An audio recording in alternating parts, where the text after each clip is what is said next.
ഫിർഔൻ തന്റെ ജനങ്ങൾക്കിടയിൽ ഒരു വിളംബരം നടത്തി. അവൻ പറഞ്ഞു, എന്റെ ജനങ്ങളെ, ഈജിപ്തിന്റെ ആധിപത്യം എനിക്കല്ലേ? ഈ നദികൾ ഒഴുകുന്നതാകട്ടെ എന്റെ കീഴിലൂടെയാണ്. എന്നിരിക്കെ നിങ്ങൾ കാര്യങ്ങൾ കണ്ടറിയുന്നില്ലേ?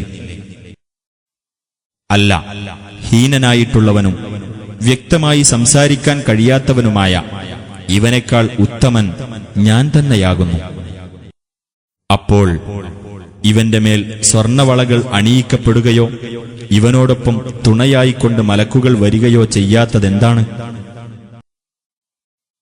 അങ്ങനെ ഫിർഔൻ തന്റെ ജനങ്ങളെ വിഡ്ഢികളാക്കി.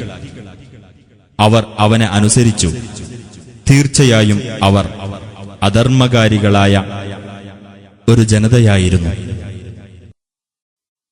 അങ്ങനെ അവർ നമ്മെ പ്രകോപിപ്പിച്ചപ്പോൾ നാം അവരെ ശിക്ഷിച്ചു. അവരെ നാം മുക്കി നശിപ്പിച്ചു.